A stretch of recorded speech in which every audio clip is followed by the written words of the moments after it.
Hello, this has been Wyatt, and in this video tutorial we will learn how to add a Turnitin assignment to an online course within Blackboard. So let me go ahead and get logged in.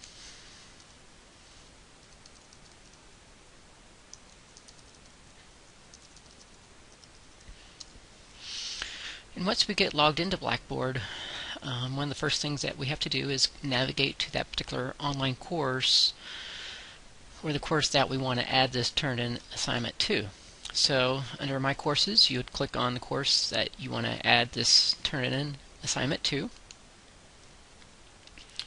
Once we get to the main landing page of the online course, what we have to do is first, on the left hand side, click or create the button or link that the students would click on in order to submit their particular assignment within Blackboard.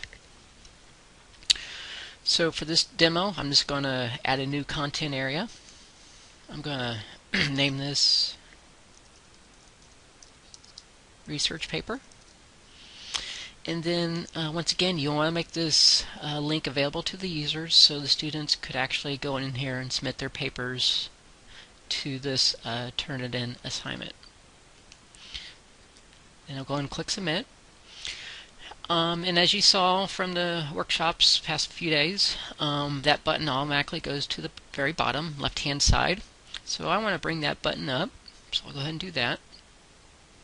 That way it's front and center for the students. You could bring it under the syllabus. Anywhere you want on this particular left hand side, you can add that particular item. So once we have the button created, we physically have to go into that particular button to add the Turnitin assignment. Once we get to that particular component, you see we're currently in the research paper, which is correct. Under assessments, we'll simply click on the button labeled Turnitin assignment. That takes us to another page where we can choose what type of assignment this is. Nine times out of 10 you'll use the paper assignment method. And that's the default setting whenever you come into this particular field within Blackboard. Go and click Next. Assignment title should match the name of that button that the student clicks on. That way eliminates confusion on their end. There's research paper. Point value more than likely would be around 100 points. Start date. Basically that's when the students can start submitting their project or paper to this particular Dropbox. I always keep that the current date. Due date. The due date is when this particular paper is due. So basically, after the due date, students will not be able to submit their papers to this Dropbox within Blackboard. So I'm just going to leave that May 1. Post date is when students will be able to get in there and see the grade they've received for this particular paper. Usually it's a week or 2 weeks after that due date. That way it gives you time to get that paper graded. Under optional settings, we have some other options. We can enter special instructions. So we could say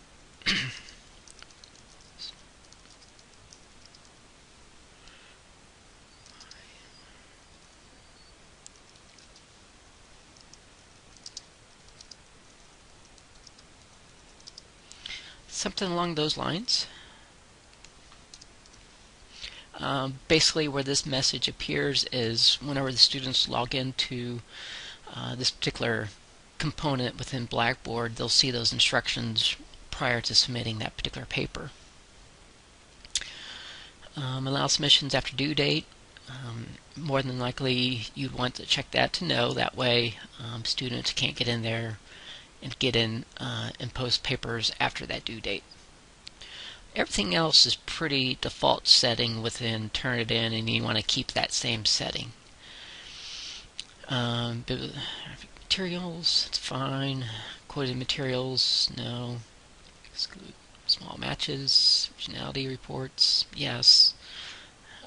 Basically all these default settings is what Turnitin recommends, and what the CSEG instructional design team also suggests. We do have the opportunity to attach a rubric to this particular turn-in an assignment.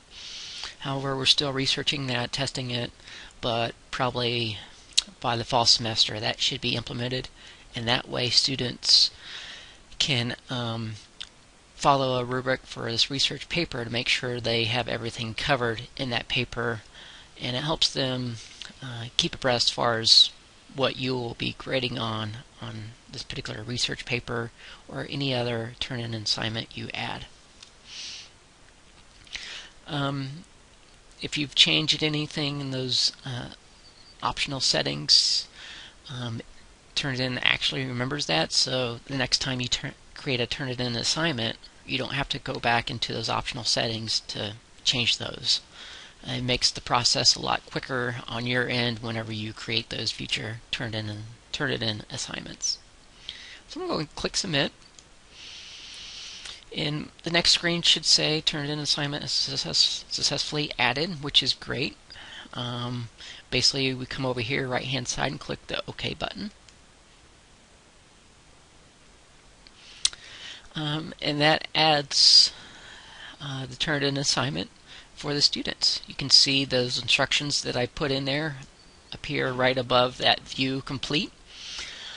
So that concludes this video tutorial on how to add a Turnitin assignment to a particular online course within Blackboard.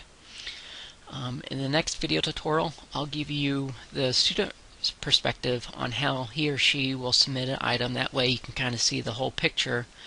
And then the final video tutorial will be on how to go into that particular assignment and issue a grade using Turnitin. If you have any other questions, issues, and concerns, please feel free to reach out to me or another member of the instructional design team. Thank you.